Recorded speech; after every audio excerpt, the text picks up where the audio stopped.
Hello everyone, I welcome back to our YouTube channel UPSC with me. Today we are starting a new initiative of current affairs. We'll use Vision IAS monthly magazine. तो start करने से पहले copyright disclaimer है कि हम लोग fair use के लिए हमें इसको यूज़ कर रहे हैं, कोई भी इन्फ्रिंजमेंट इंटेंट नहीं कर रहे हैं, सारे राइट्स ओनर को बिलोंग करते हैं यानी कि विजन IAS को। तो ये मैगज़ीन है विजन IAS की। तो हमारा जो मोडस ऑपरेंडी होगी वो देख लेते हैं। पहले हम सबसे पहले पॉलिटी करेंगे। इसे एक छोटी सी 15 से 20 मिनट की वीडियो में कवर करेंगे। फिर नेक्स्ट IR की वीडियो होगी, वो भी सेम ऐसे, सिर्फ एनवायरनमेंट और साइंस एंड टेक जो है वो थोड़ी लंबी वीडियोस जाएंगी, लगभग 30 to 40 मिनट्स की। तो इस तरीके से 8 वीडियोस या 6 वीडियोस में हम पूरी सितंबर की मैगज़ीन कवर कर देंगे। इसमें इस मैगज़ीन को जब मैं कवर करवाऊँगा उसके अलावा कुछ करने की ज़रूरत नहीं है, क्योंकि मैंने इसमें मेंस के भी क्वेश्चन इंक्लूड करे हैं, PYQs और प्री के भी। तो मैं आपको बताऊंगा कि कौन सी चीज़ इंपॉर्टेंट है, कौन सी चीज़ इंपॉर्टेंट नहीं है। और ये मार्क PDF भी आपको मिल जाएगी। जो रेड से मार्क्ड है वो मोर इम्पॉर्टेंट है प्री के लिए, और जो येलो से मार्क है वो इम्पॉर्टेंट है मेंस के लिए। तो शुरू करते हैं। पहला article, one nation one election. ये मेंस 2024 में आ चुका है। इट मीन्स ये अब मेंस 2025 में रीअपेयर नहीं करेगा, ये प्री में रीअपेयर हो सकता है। तो यूनियन कैबिनेट ने एक्सेप्ट कर ली है recommendation of the high level committee on simultaneous election. Simultaneous election कुछ नहीं, वन नेशन वन इलेक्शन ही है। Chairmanship former president Shri Ramnath Kovind, ये आपको याद करना है, प्रीलिम्स के लिए इम्पॉर्टेंट। अबाउट साइमल्टेनियस इलेक्शंस, तो इसमें देखते हैं कि साइमल्टेनियस इलेक्शंस होते क्या हैं। Means holding elections house of people, state legislative assembly and local bodies together. यानी कि आपका लोकसभा, स्टेट लेजिस्लेटिव असेंबली और PRIs, इनके सारे के इलेक्शन एक साथ हेल्ड होंगे। अभी एक साथ हेल्ड होंगे, इट डजंट मीन कि वो एक सिंगल डे में होंगे। एक साथ होने का मतलब है कि एक मंथ के स्पैन में सारे इलेक्शन खत्म हो जाएंगे। तो साइमल्टेनियस इलेक्शन कोई न्यू फिनोमेना नहीं है। 1951 में भी हुआ था, 57 में भी, 62 में भी, 67 में भी। पर ये डिस्टर्ब हो गया due to premature dissolution in 1968-69 और फिर लोकसभा 1970 में। ये साइनो वॉर्स और स्टेट इमरजेंसीज की वजह से हुआ था। तो नीड फॉर साइमल्टेनियस इलेक्शन ये प्रॉपरली मेन स्पेसिफिक है। तो गवर्नेंस एंड डेवलपमेंट हिंडर होती है, डिले हो जाते हैं development project, moral code of conduct लग जाता है, तो उसकी वजह से अपॉर्चुनिटी कॉस्ट डिफर्ड हो जाती है। डिसरप्शन होते हैं सप्लाई चेन्स के, क्योंकि माइग्रेंट वर्कर्स को छोड़ के अपना काम छोड़ के अपने विलेज जाना पड़ता है वोटिंग करने के लिए। हाई फाइनेंशियल बर्डन होता है, मैसिव एक्सपेंडिचर। मेन इशू तो यही फाइनेंशियल बर्डन का है कि जो एक्सपेंडिचर जो बार बार होता है कि आज इस बार दिल्ली का इलेक्शन है, फिर यूपी का इलेक्शन है, फिर जनरल इलेक्शन है, तो इसमें जो खर्चा होता है वो रुक जाएगा इससे। Diversion of human resources, CRPF के ये फोर्सेस हैं, टीचर्स हैं, इन सब का डिप्लॉयमेंट होता है इधर से उधर, क्योंकि यही लोग कहते हैं इनकी प्राइमरी ड्यूटी से हटा के इन लोगों को इलेक्टोरल ड्यूटीज़ पे लगा दिया जाता है। रिड्यूस बर्डन ऑन कोर्ट्स, अगर एक ही बार में होंगे तो फ्यू लिटिगेशंस आएंगी कोर्ट्स के पास, और आएंगी भी तो एक ही महीने के स्पैन में आ जाएंगी, तो उन्हें पता होगा कि हाँ ये अब इसके बाद 5 साल तक कुछ भी नहीं आना। रिड्यूसिंग आइडेंटिटी पॉलिटिक्स, कास्ट और क्लास जो हमेशा सबसे बड़ी दिक्कत रही है वो रिड्यूस हो जाएगी। वोटर पार्टिसिपेशन, वोटर फटीक, अभी दिल्ली के इलेक्शन हुए, फिर उसके बाद जनरल इलेक्शन है, तो दिल्ली के इलेक्शन में भी जाओ, जनरल इलेक्शन में भी जाओ, फिर लोकल बॉडीज़ के इलेक्शन में भी जाओ,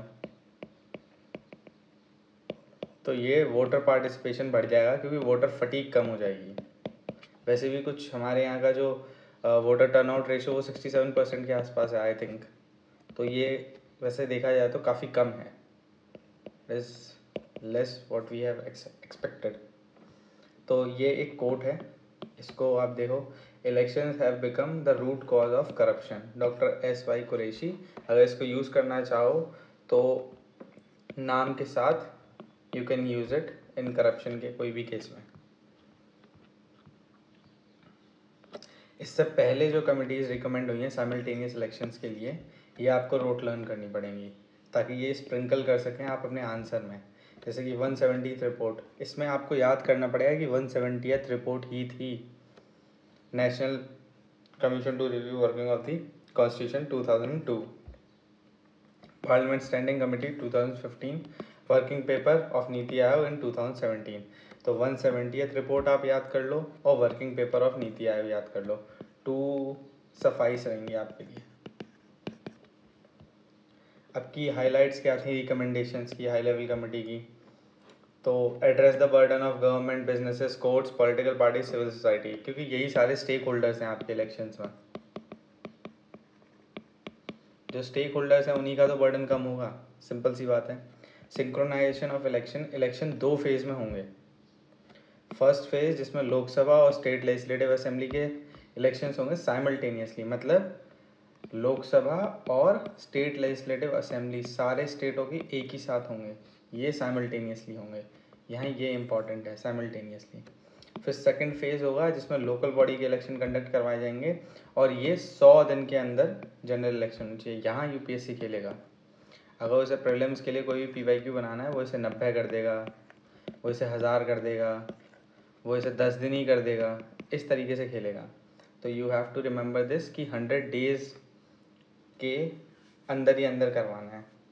कुछ कॉन्स्टिट्यूशनल अमेंडमेंट्स भी फिर प्रपोज होंगे, क्योंकि जब साइमल्टेनियस इलेक्शन करवाना है तो 3 आर्टिकल्स में कॉन्स्टिट्यूशनल अमेंडमेंट्स हैं।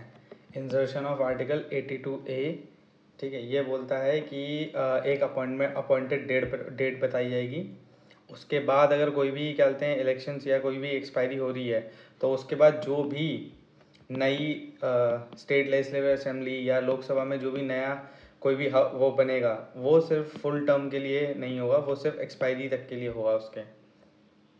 फिर अमेंडमेंट ऑफ आर्टिकल 83 और 172, ये लोकसभा के लिए, ये स्टेट लेजिस्लेटिव असेंबलीज के लिए।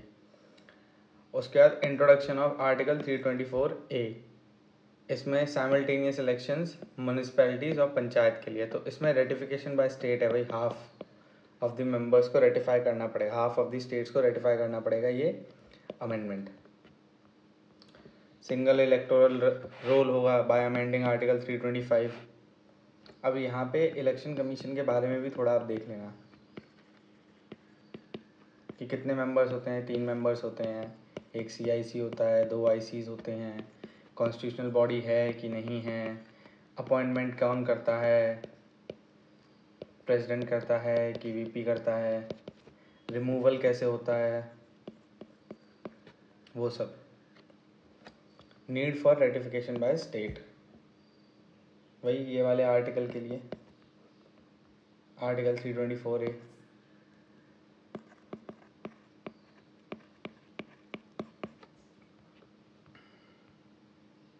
अब चैलेंजेस और कॉम्प्लेक्सिटीज़ क्या हैं साइमल्टेनियस इलेक्शन की?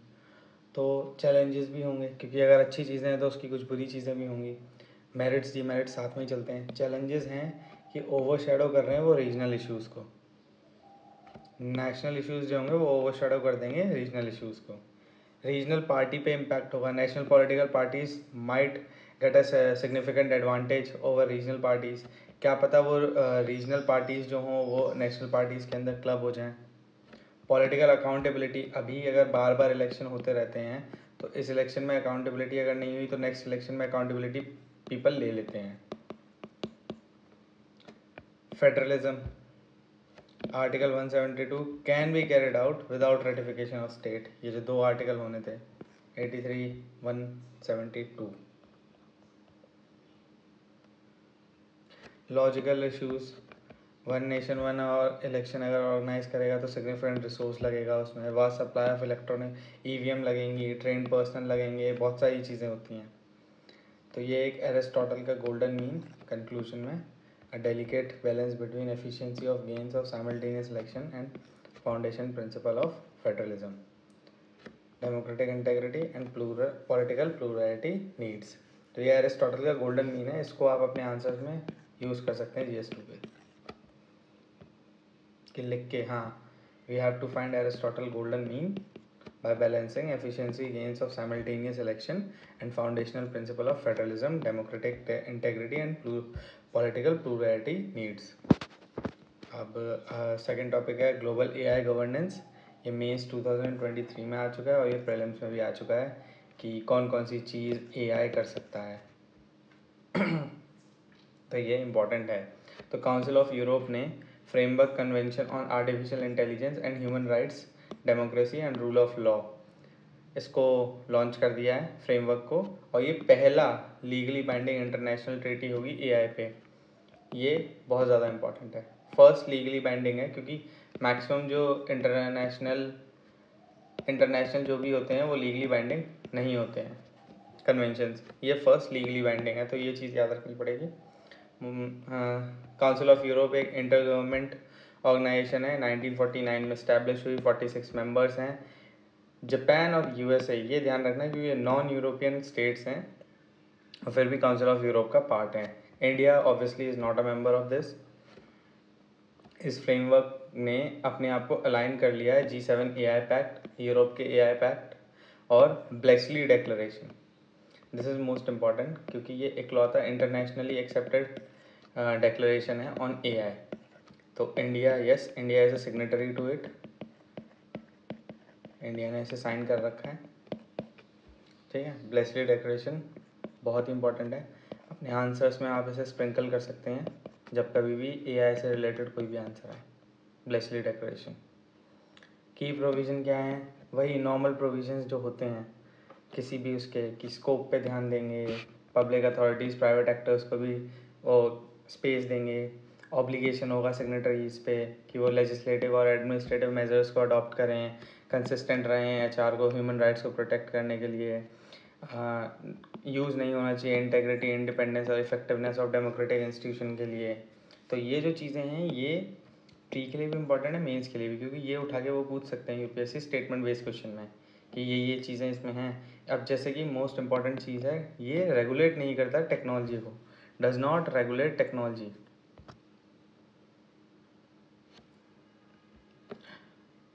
उसके बाद कुछ एक्सेप्शंस भी हैं, जैसे कि नेशनल डिफेंस मैटर्स और R&D एक्टिविटीज़ में ये बिल्कुल भी छेड़छाड़ नहीं करता। ऑब्वियसली बात है, कोई अपने डिफेंस मैटर्स में क्यों ही कोई लीगली बाइंडिंग एग्रीमेंट को उसको कहते हैं अपने नेशनल डिफेंस मैटर्स में घुसने देगा।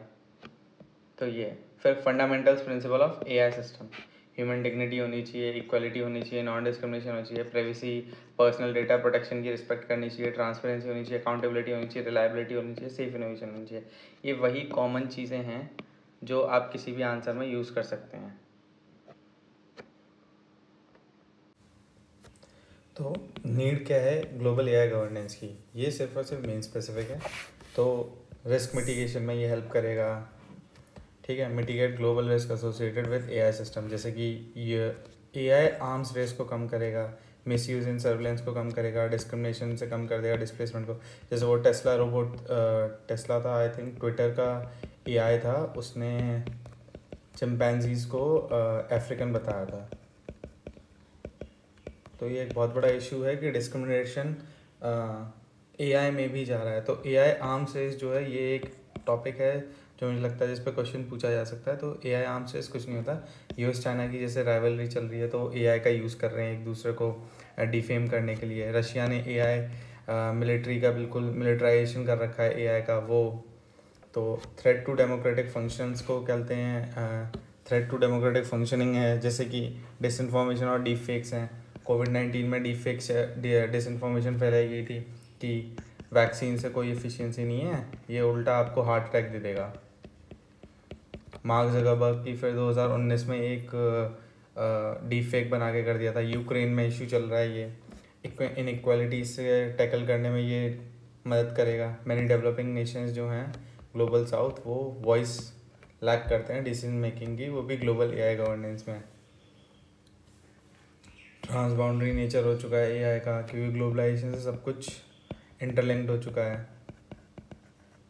तो data privacy, security, multiple countries पे इम्पैक्ट होता है ये। एआई मिसअलाइनमेंट है, एआई सिस्टम्स जो हैं वो रिफ्लेक्ट नहीं करते ह्यूमन इंटेंशंस को, जैसे कि unsafe medical recommendations, biased algorithm. ये बायस्ड एल्गोरिदम में आप ट्विटर का एआई का एग्जांपल दे सकते हैं। Wide scale deployment, AI system को बहुत ही ज़्यादा यूज़ किया जा रहा है डिसीजन मेकिंग में और की सेक्टर्स में, जैसे कि health care, finance, law enforcement, education भी आप डाल सकते हैं, जैसे डिओलिंगो और कोर्सेरा यूज़ कर रहे हैं। तो चैलेंजेस क्या हैं ग्लोबल एआई गवर्नेंस में? रिप्रेजेंटेशन गैप है, ये तो सबसे मेन इशू है। ग्लोबल साउथ की वॉइस ही नहीं है रिप्रेजेंटेशन में। सिर्फ G7 मिल के अपने वो रूल्स बना लेते हैं, उनको फिर यूरोप अफर्म कर देता है, बस आगे फिर चले जाते हैं। ग्लोबल साउथ से कोई पूछता ही नहीं है। कोऑर्डिनेशन गैप है, lack of global mechanism for international standards. International standards तब तक नहीं बनेंगे जब तक सारी कंट्रीज़ को आप लोग रिप्रेजेंटेशन नहीं देंगे। कंसेंसस ओरिएंटेड होना चाहिए। इम्प्लीमेंटेशन गैप है, lack of stronger system to hold governments and private companies accountable, जैसे कि डेटा पायरेसी इश्यूज होते हैं बिग एमएनसीज में। इसमें फेसबुक ने भी डेटा लीक कर दिया था, डेटा बेच दिया था, एक्चुअली में डेटा सोल्ड हुआ था। No dedicated funding mechanism, AI capacity building के लिए कोई फंडिंग मैकेनिज्म ही नहीं है। तो steps to regulate AI, must use in the mains examination. आपको अगर अपना पॉइंट सब्सटेंशिएट करना है तो ये चीज़ें आपके में जानी चाहिए। National strategy for artificial intelligence, NSAI NITI Aayog का है। Principles of responsible AI, NITI Aayog. National programme on AI, India AI, ये ministry of electronics and information technology का है। DPDP आर्टिकल 21 कौन सा है, कौन से SC केस में आया है? राइट टू प्राइवेसी आर्टिकल 21 में कर दिया है, ये पुट्टू स्वामी केस में आया था। ग्लोबल पार्टनरशिप ऑन एआई, तो ये कुछ इंडिया के इनिशिएटिव है, इसे आपको दिखाना पड़ेगा अपने आंसर्स में। आपको ज़्यादा कुछ नहीं करना है, सिर्फ आपको इनका नेम याद रखना है और वहाँ पे अपने आंसर्स में स्प्रिंकल करके आ जाना है इधर उधर। G7 ग्लोबल के लिए G7 pact on AI, Europe's AI, Bletchley declaration. Bletchley declaration तो दिखाएंगे ही आप, तो साथ में इन दो को और यूज़ कर लेना, तो इंटरनेशनली भी आप कवर हो गए और नेशनली भी आप कवर हो गए। तो देख रहे हो इतना सब कुछ था इसमें, पढ़ने के लिए सिर्फ और सिर्फ मुश्किल से थोड़ा कंटेंट था। तो वे फॉरवर्ड में सिर्फ 3 पॉइंट कोई भी, कि adoption of flexible globally connected approach towards AI होनी चाहिए, इंडिपेंडेंट इंटरनेशनल साइंटिफिक पैनल बनाए, कैपेसिटी बिल्डिंग के लिए फंड दें, ग्लोबल फंड फॉर एआई। तो ये कोई भी 3 पॉइंट्स आप यूज़ कर लें, क्योंकि ये जो वे फॉरवर्ड होते हैं ये आपके चैलेंजेस से ही बनते हैं, तो इसमें ज़्यादा दिमाग लगाने की ज़रूरत नहीं होती है।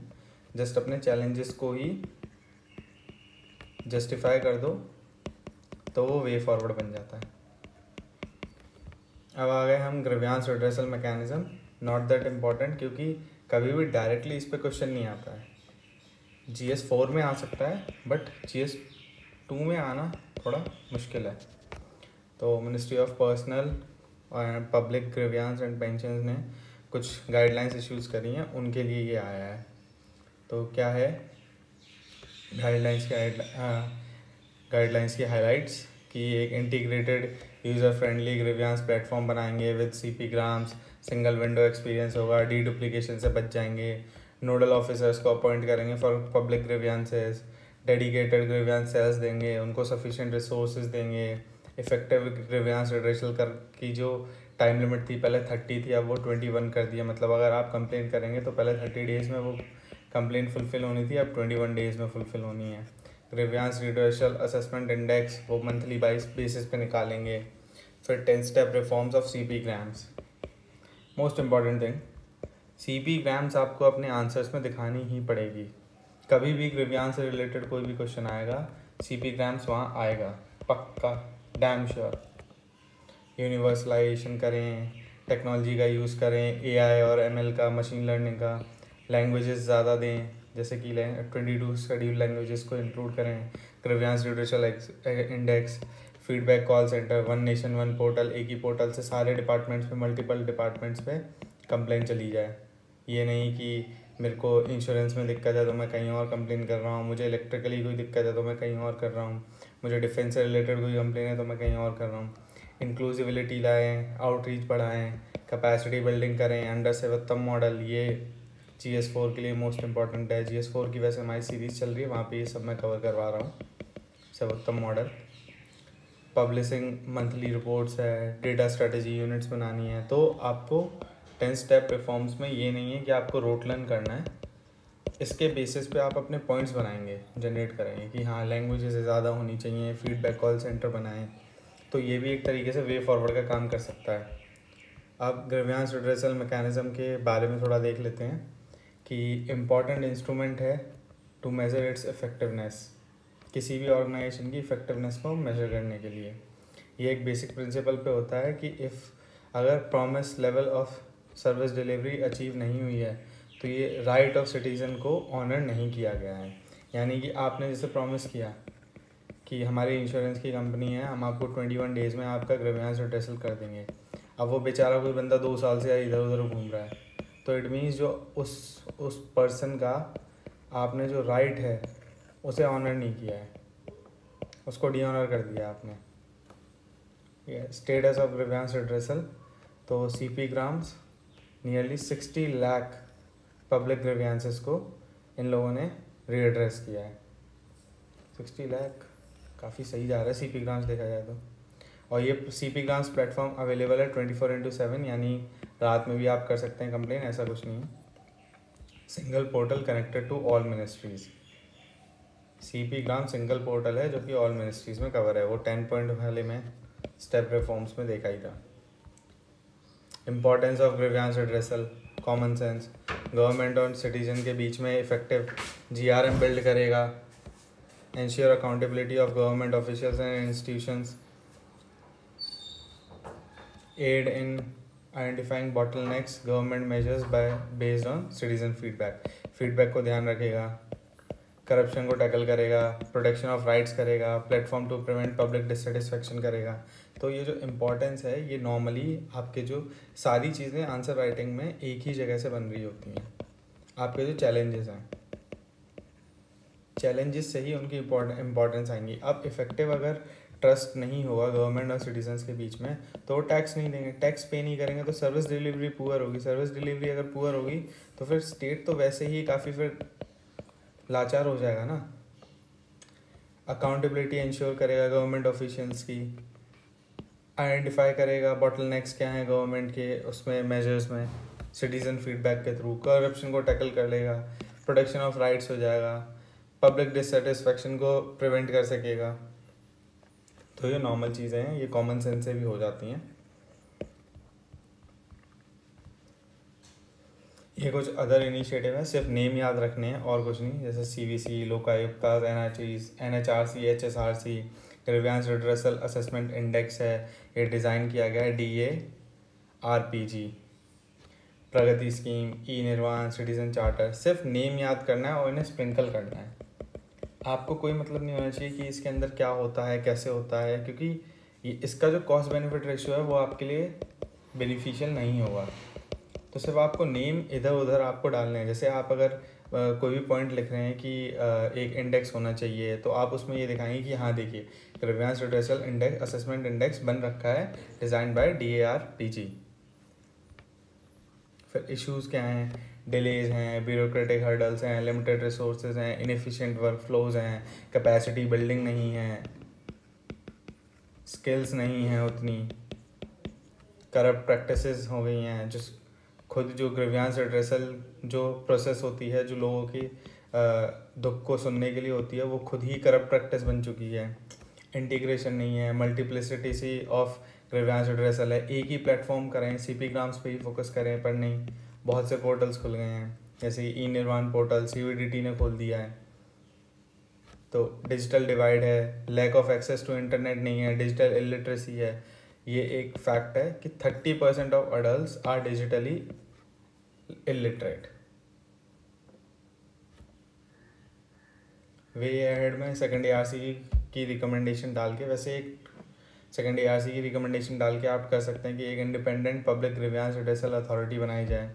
फिर इसमें से जो आपकी पार्लियामेंट्री स्टैंडिंग कमेटी थी 25th रिपोर्ट, इसमें से कोई एक पॉइंट ले सकते हैं।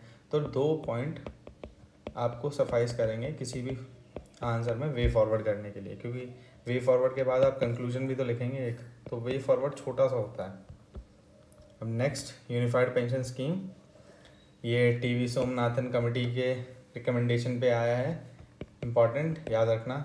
वैसे भी यूनिफाइड पेंशन स्कीम काफ़ी न्यूज़ में है, और इसमें जो मेन चीज़ है ये जहाँ पे यूपीएससी फंसाएगा कि once exercise will be final, if you want to join UPS और NPS you have to select only once, उसके बाद आप वापस नहीं जा सकते। तो वहाँ पे वो बोलते हैं कि नहीं, उसको हम लोग चेंज कर सकते हैं, ट्वाइस चेंज हो सकता है या थ्राइस चेंज हो सकता है। यूपीएससी ऐसे ही खेलता है इन छोटे छोटे शब्दों में। फास्ट रिटायर्स ऑफ एनपीएस पे भी ये लागू करेगा, जो कि सुपरनेटेड मतलब अपनी सर्विस पूरी करके रिटायर्ड हो चुके हैं। यूपीएस 1 अप्रैल से आया, सारे सेंट्रल गवर्नमेंट एम्प्लॉयज़ पे लगेगा। 50% ऑफ बेसिक जो एश्योर्ड पेंशन है वो 50% of the basic paid on last month. जैसे कि एनपीएस में क्या है, एनपीएस में आपका स्टॉक मार्केट से जो भी प्रॉफिट हुआ है उस पर आपका मेनली फोकस करेगा कि हाँ कितना आपका क्या बोलते हैं पेंशन बनेगी। यहाँ पे ऐसा कुछ नहीं है, यहाँ पे 50% of the basic paid on होती है। और ओल्ड पेंशन स्कीम में तो जो भी आपने लास्ट ड्रॉन सैलरी होगी उसका 50% सीधा सीधा मिलेगा। ना इसमें बेसिक का कुछ है ना कुछ है। मिनिमम पेंशन, ये थी मेन इशू, क्योंकि बहुत से एनपीएस में सर्विस करके आते थे लेकिन उनका फंड ज़्यादा नहीं होता था, तो उनको मिनिमम पेंशन 3K 2000 इस तरीके से मिलती थी। यहाँ पे 10,000 का बोल दिया है कि अगर कोई भी 10 साल की सर्विस करके आया तो उसे 10,000 रुपये तो पर मंथ मिलेंगे ही मिलेंगे। और ओल्ड पेंशन स्कीम में ये 9,000 था। फैमिली पेंशन में ऑन डिमाइज 60% मिल जाएगी पेंशन स्कीम बिफोर डिमाइज। यहाँ पे एक्यूमुलेटेड पेंशन वेल्थ ही मिलती थी, जो भी क्या बोलते हैं बेनिफिशियरी होता था उसे। ये ग्रांटेड टू विडो और विडोवर को। डीएनएस अलाउंस मिलेगा, डीएनएस रिलीफ मिलेगी इन्फ्लेशन इंडेक्स के लिए, मतलब जो महंगाई से बढ़ने वाला, महंगाई से लड़ने के लिए जो सैलरी बढ़ती है वो पेंशन भी इंक्रीज होगी, उसके लिए all India consumer price index बनाया गया है इंडस्ट्रियल वर्कर्स को, उससे देख के इनकी डीएनएस रिलीफ को बताया जाएगा। एनपीएस में कुछ अवेलेबल नहीं था, ये पेंशन इन्फ्लेट होती है ओपीएस में ऑब्वियसली। कंक्लूजन वही देखिए, फिर एरिस्टोटल का गोल्डन मीन आया, या फिर आप बुद्धा का मध्यम मार्ग यूज़ कर सकते हैं, कोई भी वर्ड आप यूज़ कर सकते हैं। Combine the best aspects of both OPS and NPS, assured minimum pension. अब ये न्यूज़ इन शॉर्ट है, ये सिर्फ और सिर्फ प्री के लिए रेलेवेंट होती है, तो इसे हम वन लाइनर टाइप बनाएंगे, सुनेंगे कि क्या है। जैसे ये ब्लैक कोट सिंड्रोम क्या है। Black coat syndrome supreme court के लिए यूज़ हो रहा है या फिर किसी भी जुडिशरी के लिए यूज़ हो रहा है विद रिस्पेक्ट टू जुडिशरी जिसमें डिले हो रहा है जस्टिस में। ये सिमिलर एनालॉगी है वाइट कोट हाइपरटेंशन की, जिसमें पीपल का ब्लड प्रेशर बढ़ जाता है हॉस्पिटल्स में जाके। ठीक है, तो ये कुछ फैक्ट है, वैसे आप ना मगअप करें तो ठीक है, क्योंकि ये फैक्ट्स चेंज होते रहते हैं। तो प्री के बाद जो गैप मिलता है उसमें आप मेंस के लिए ये फैक्ट्स को रेडी करें कि 82,000 cases are pending, frequent adjournment होता है, इश्यूज विद डिस्ट्रिक्ट जुडिशरी। ये इससे कोई मतलब नहीं है, आपको कोई मतलब नहीं है, क्योंकि ये सारी चीज़ें आपकी कवर होंगी जब आप बेसिक पढ़ रहे होंगे।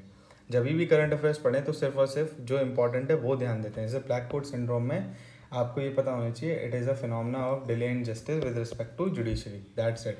एक वाइट कोट हाइपरटेंशन और इसमें देखना है। Rights of detainee in preventive detention, कोई अदर डेमोक्रेटिक स्टेट के पास नहीं है। ये केस आपको याद रखना है, जशीला साजी versus union of India case 2024।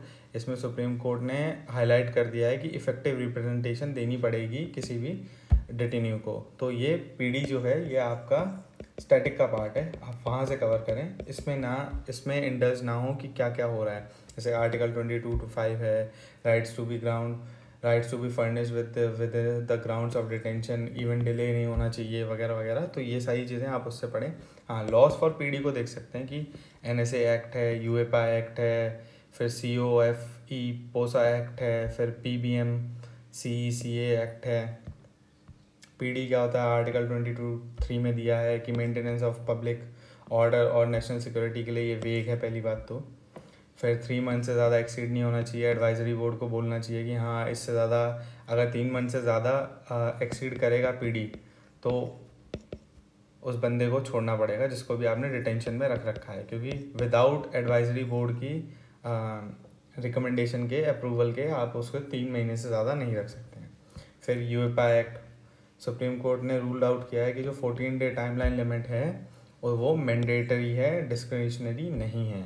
Phuleshwar Gope case में ये आया है कि झारखंड के थे, इनके ऊपर 2 साल पहले से यूएपा लगा रखा था और इन्हें जेल में डाल रखा था, जबकि 14 दिन के अंदर गवर्नमेंट को एविडेंस कलेक्ट और उनको एविडेंस को चेक करना पड़ता है ताकि पता चले कि हाँ जो भी पर्सन को आपने उठाया है क्या वो यूएपा के अंडर आ रहे हैं कि नहीं आ रहे हैं।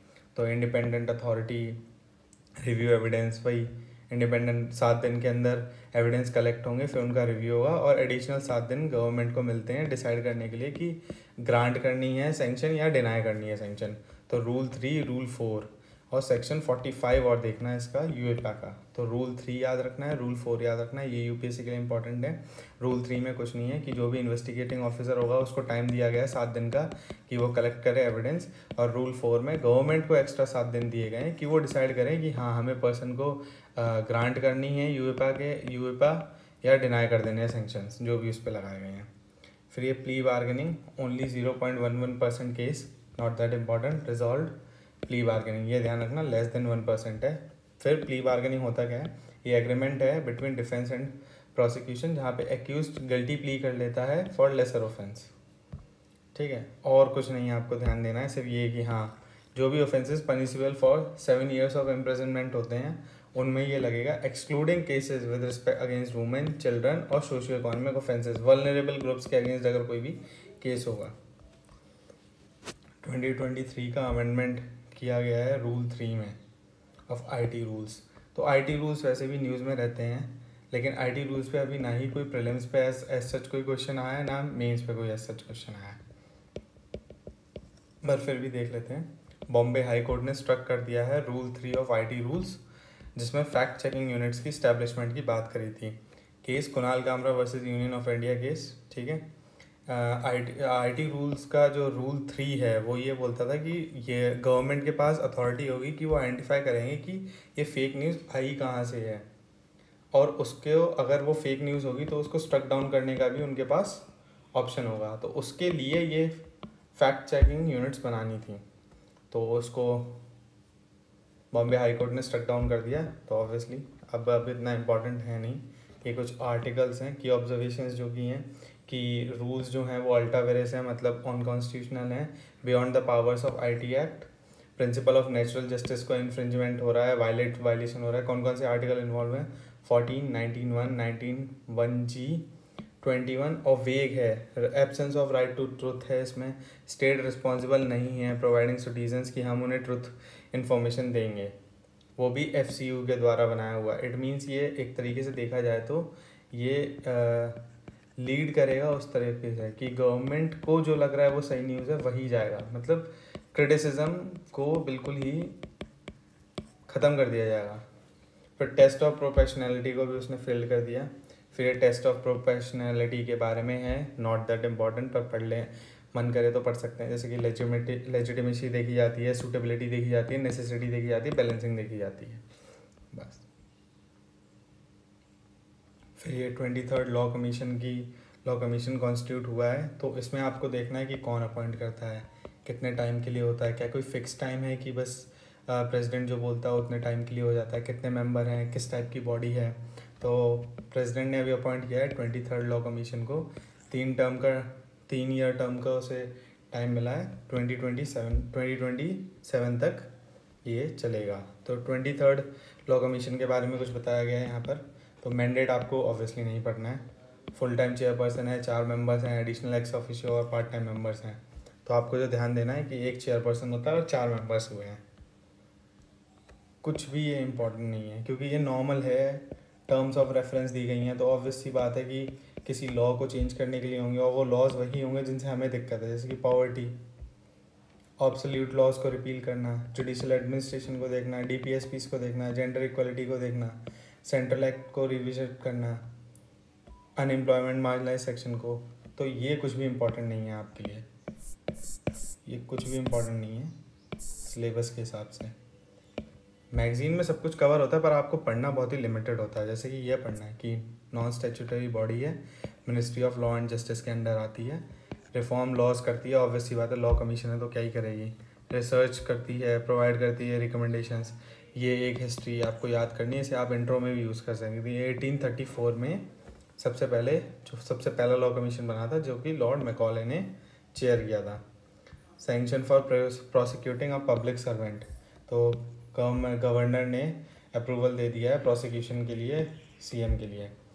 तो सॉरी, तो सैंक्शंस जो हैं, तो ये सैंक्शन चाहिए क्यों होते हैं, ताकि प्रोटेक्ट कर सकें पब्लिक सर्वेंट को फ्रॉम मैलिशियस प्रोसिक्यूशंस। इसमें लीगल फ्रेमवर्क कौन कौन से आ चुके हैं, अब ये जो नया आया है भारतीय नागरिक सुरक्षा संहिता, वो उसका सेक्शन 218 और section 17A of PCA act. वैसे ये दो अगर आपको याद हो जाए तो बेटर है, लेकिन ये मेंस में यूज़ आएंगे जहाँ आप यूज़ कर सकते हैं। प्री में तो मेरे हिसाब से बहुत मुश्किल है कि यूपीएससी इस तरीके से कोई क्वेश्चन बनाए, क्योंकि ये आर्टिकल ही उतना इंपॉर्टेंट नहीं है प्री के लिए। क्योंकि एवरीबडी नोज़ कि सैंक्शन क्यों ही प्रोसिक्यूशन के लिए क्यों ही क्या बोलते हैं सैंक्शन करा जाएगा पब्लिक सर्वेंट के लिए, ऑब्वियसली ताकि वो प्रोटेक्ट कर सकें उसे, वो ड्यूटी अच्छे से कर सके, उसे डर ना हो कि क्या बोलते हैं आज मेरे ऊपर केस तो नहीं हो जाएगा वगैरह वगैरह इस तरीके से। फिर Asian organisation of supreme audit institution, ये आर्टिकल है, नॉट दैट इम्पॉर्टेंट, पर इसलिए देख रहे हैं क्योंकि CAG ऑफ इंडिया ने इस बार से प्रेसिडेंट ऑफ इंडिया ने अटेंड किया है और इंडिया भी इसको होस्ट कर रहा है। तो ये रीजनल ग्रुप्स हैं, 48 मेंबर्स हो चुके हैं। फर्स्ट टाइम हम लोग क्या बोलते हैं इसकी मीटिंग हुई है न्यू दिल्ली में, इंडिया अभी करंट चेयर है इसका। So that's all for today. अब हम नेक्स्ट वीडियोज़ में IR कवर करेंगे, so stay tuned for this. Thank you everyone, please like and subscribe our channel. Thank you.